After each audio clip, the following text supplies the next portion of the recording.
I call this transformation. This is transformation, growing from seeds of beauty where the pith of self has been blown, where God clears your heart of material cobwebs and makes it his home, transforming dark places to light spaces, hollowing out the dark and ugly innards of hard cases. This is transformation born of love, the transmutation of elements, taking clay and changing, rearranging sediment till it becomes smiling red, black, yellow, brown, and white roses, softening the hardened heart, sculpting and shaping, rubbing out and baking, subbing doubt with certainty and taking out the ferocious, mindless, spineless blindness of mindsets born of extremes of love, of nations, false religion and creed. Here, we taste nodes of eloquent testimony from the softest kisses of the sugar-shedding lips to stop what makes us bleed from physical, mental, spiritual, and social wounds. This is transformation, a tearing down of the building, not just rearranging the rooms. This is transcendent in its nature. His words are raindrops falling from heaven like waterfalls. He bathes us, one and all, regardless of skin or nomenclature. God is greater than the most august woman or man, and the most robust movement of hands. That's why we turn to him when things go badly, when it hits the fan. Whether you find yourself shining like sun rays to applause, fanfare, and velvet ropes, or you're slouched down in the dull moonlight of the doldrums, wrapped in the cold sheets of depression and inconsolable blues, you too must remember he's got the whole world in his hands, and that's life.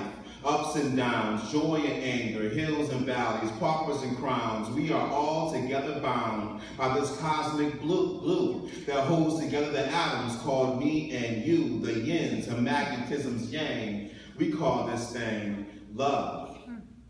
How she holds us. She slides across your face, ever so gently like the mild embrace of a midsummer's breeze. Love changes the seasons and it turns the leaves. And when starlight casts its resplendent glow in your life, revealing love's fair skin, we are all taken back by her beauty. We become derelict in our responsibilities and duties. In her grasp, we stand powerless to resist her incantation, and her voodoo makes you do crazy things sometimes.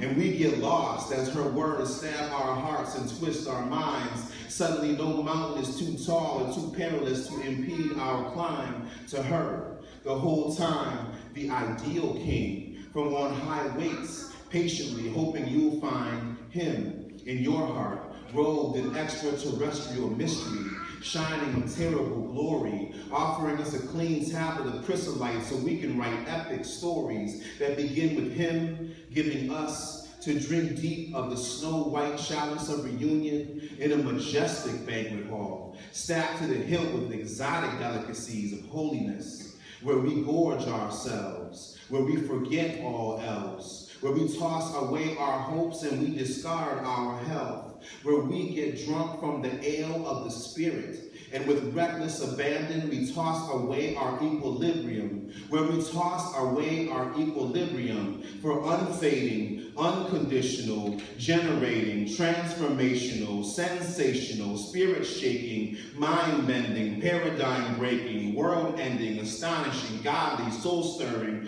pinch me, I must be dreaming, I'm out of my body, incomparable love.